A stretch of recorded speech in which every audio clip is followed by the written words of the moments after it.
All right, so this is a suggestion via a donation. The name of the video is, what if you met a time traveler? Guys, I'll tell you right now, I'd be a menace. If I met a time traveler, I'd ask all the correct questions, right? Like, what's going to be the next boomtown? Let me know so I can purchase up all of the land right now, or the great majority of it, at least, right? And just lease it. Okay, I would do that. Again, I'm a menace. I said this earlier. Then also, obviously, investment guidelines that I should be following specifically within the next couple of years, like some new random technology that everyone is using, so I can kind of buy in right now, largely on a large scale. You want a primary investor? No problem, sir. Let's do that. All right, I'll be the next associate to Google or Apple. Let's go. Personally, but all right, let's get it. If time travel is possible, why haven't we met a single time traveler yet? I mean, good question. And if we did meet one, how would we know they weren't faking it? What would their time machine look like? And I think it would probably look really small. I don't think it would be big because if you notice, as we're moving along in our own very specific timeline, guys, what's happening? Everything's getting smaller. How would it operate? Would there be a set of rules for time travelers to follow? And what would happen if they decided to break them? This is What If, and here's what would happen if you met a time traveler. Let's go. In 1998, a gentleman by the name of John Titor arrived from the future, or so he said. In his timeline, as he claimed, General Electric had managed to invent time travel in the year 2034. He even showed and described his time-traveling device in great detail. And then, Titor vanished, as abruptly as he appeared. Notice he said in his timeline, right? Because, again, time travel is an interesting theory to theorize on because it's always fun to have conversations regarding it. I think, personally, that's probably how it would be if it was to exist. I don't think that if you basically take your grandfather off the map, we're into the grandfather paradox in a sense, guys, right? But if you take your grandfather off the map in a different timeline, it really has nothing to do with you at all. It doesn't. But if you're trying to travel within your own specific timeline, I don't know. That doesn't sound like that's like an adequate way to do things. I think if you're gonna, I guess now we're getting kind of like the multiverse theory. Like if you think that there are multiple universes and you're traveling within your, in a sense, your parallel, then I guess it could possibly work. But then, of course, guys, don't worry about the grandfather paradox. Just give me as much information as humanly possible so we can win out here, right? But all right, let's get it. Did he finish his mission? Or was he real at all? How could we know? We can't. If we were able to prove that someone has traveled from a different time, it would be very cool for science. Although it might overwrite Albert Einstein's theory of relativity. Okay. Einstein approached time as a fourth dimension. Right. Space is a three-dimensional spectrum that provides us with length, width, and height. Time offers direction. Together, they form a space-time continuum, and it can be affected by gravity. According to Einstein's theory of relativity, allegedly, gravity is a curve in space-time. And technically, because space and time are one, gravity could bend time as well as space. But you'd need something really big to notice any changes in the movement of time. Right. If you somehow managed to get yourself close to a black hole like Sagittarius A, you'd be experiencing time at half speed compared to people on Earth. This is because Sagittarius... Guys, keep in mind, you'll also never get back to Earth. You're going to get sucked into this thing, period. I don't know. I mean, listen, Sagittarius A is absolutely gigantic. So, if you get close to that, you're gone. You're done out here, bro. I mean, yeah, you're time traveling. Congratulations. You're going to get torn apart. The ship is just, listen, congratulations, you saw something amazing, right? Take photos of it. all that's going to get destroyed, right? But just be aware, that's not an option, all right? But all right, let's get it. A packs a mass of 4 million suns into an indefinitely dense point, creating a very strong gravitational field around it.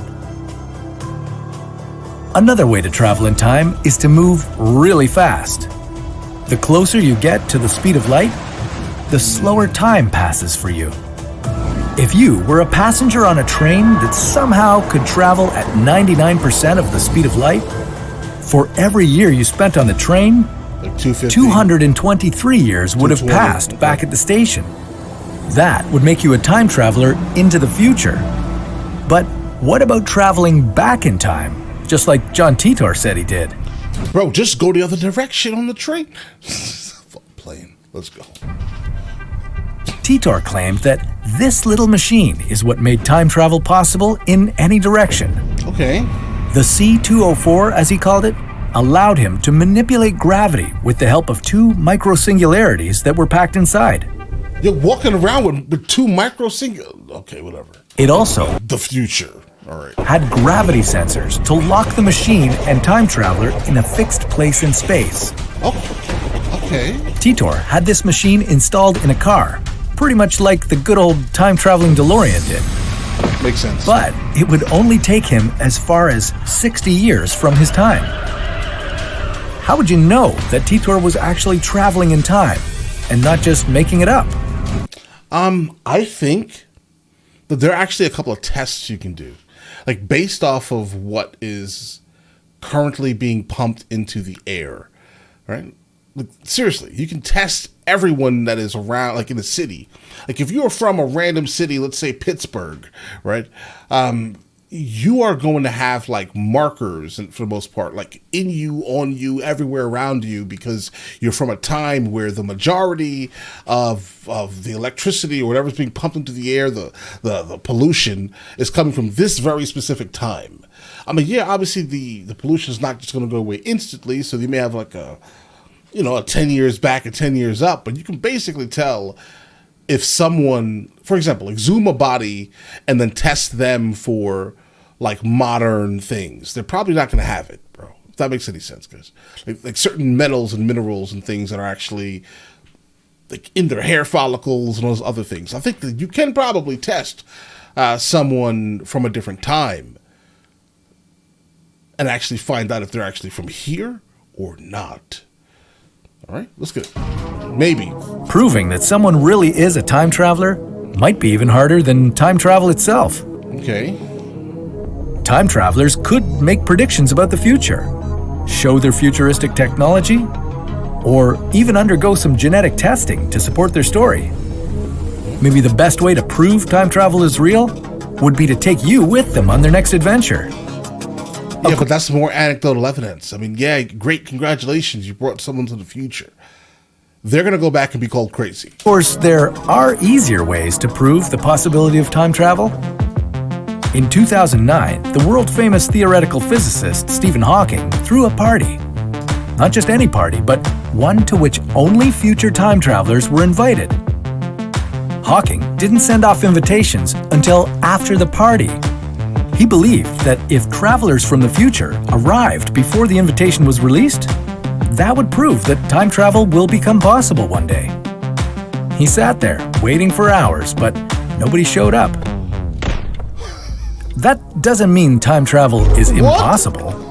There is a chance that time travelers from the future will learn to use wormholes or bridges in space-time. We haven't seen one of those yet, but the theory of general relativity predicts that they exist. This man threw a party and no one came. I mean, of course, you're risking it all, but I mean, it was guaranteed that it was going to be kind of empty. Again, but maybe they just didn't want to show themselves, bro. Maybe. The biggest problem with wormholes is that they're microscopic and collapse too quickly for a human traveler to go through. Right.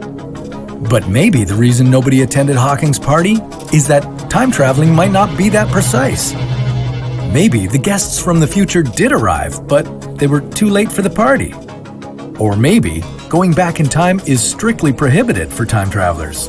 Because if they do, they might change their timeline completely. Perhaps they're just trying to avoid the risk of spreading any diseases from the far future onto us. Or maybe the information about time traveling is so highly classified that only a few people would be trusted with it. I can imagine that. Maybe traveling back into time isn't possible after all. Maybe time can only move forward and never backwards. Maybe John Titor was one big lie. We have a few more years until 2034 to find out. In a way, we already have time travelers in our lifetime. Astronauts on the International Space Station are moving at 8 kilometers per second. This makes them age slower, although the difference is measured in hundredths of a second. But if you're listening, you're invited to a reception for time travelers, hosted by Stephen Hawking. The party will take place at the University of Cambridge, United Kingdom, on June 28th, 2009. Right. No RSVP required. Okay. And hey, if you have a chance to jump in a spaceship and enjoy the time travel Guys, I would have loved to enjoy that party. effects of a black hole, do it. Just Don't make do sure that. not to fall into that gravitational monster. But that's a story for another What If. Bro. Yeah, bro, listen. Don't get anywhere near a black hole. Like, I mean, I'll be honest. I'm not even sure the distance you can be to even view it. Okay, because I think if you see it, you're basically done. That's my impression, at least. I could be wrong. I mean, a lot of people in the comments are going to probably fix that statement. I appreciate you guys in advance, guys, but stay away from black holes. All right, that's it. The moral of the story here. But all right, listen, you guys all have an absolutely amazing day. Enjoy your day thoroughly.